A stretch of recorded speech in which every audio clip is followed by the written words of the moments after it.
legal challenges, saying in a statement in part, "We all know why Joe Biden is rushing to falsely pose as the winner and why his media allies are trying so hard to help him. They don't want the truth to be exposed. The simple fact is this election is far from over."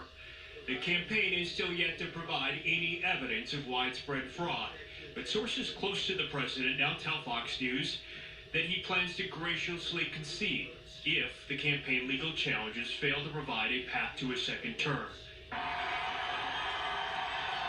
Meanwhile, in Delaware, President-elect Biden made no mention of the president's contention over the election. He did, however, speak to the more than 70 million Americans who did not vote for him.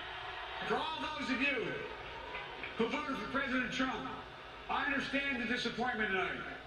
I've lost a couple times myself, but now, let's give each other a chance. It's time to put away the harsh rhetoric, lower the temperature, see each other again, listen to each other again. And to make progress, we have to stop treating our opponents as our enemies. They are not our enemies, they are Americans. They're Americans. The Bible tells us, to everything there is a season, a time to build, a time to reap and a time to sow, and a time to heal. This is the time to heal in America. Biden did address some of his first steps as president. He revealed he'll appoint members of a coronavirus task force Monday, with combating the pandemic highlighted as one of the top priorities of his administration. That plan will be built on bedrock science. It will be constructed out of compassion, empathy, and concern.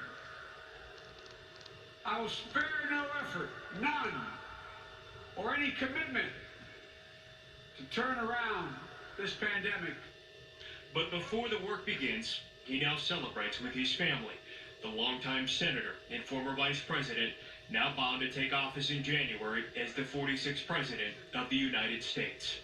I pledge to be a president who seeks not to divide, but unify. Who doesn't see red states and blue states, only sees the United States.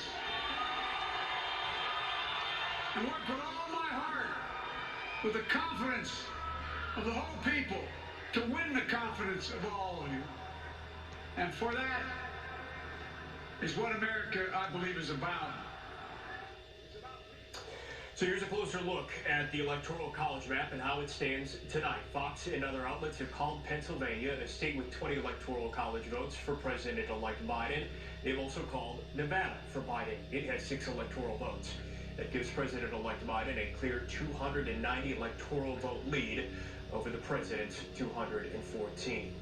The calls this morning came after Pennsylvania uploaded another batch of votes this morning. The votes have been trending the way of the Biden campaign for a couple days now, as more mail-in ballots have been counted in that state. That state, unlike Texas, waited until the day of Election Day to allow counties to start counting those mail-in votes.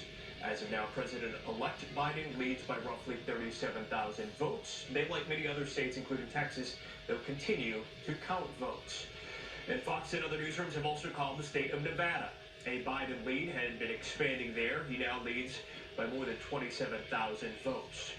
President-elect Biden's lead has also expanded in Georgia from roughly 4,000 votes around this time last night to more than 9,000 tonight. And Biden's lead is still shrinking in Arizona. It is roughly 20,000 votes, though it has not changed significantly. We were roughly at a 22,000 vote margin at this time last night. The president's campaign has disputed Fox and the Associated Press's call of Arizona, but even without Arizona at this point, Pennsylvania puts Biden past the 270 vote threshold.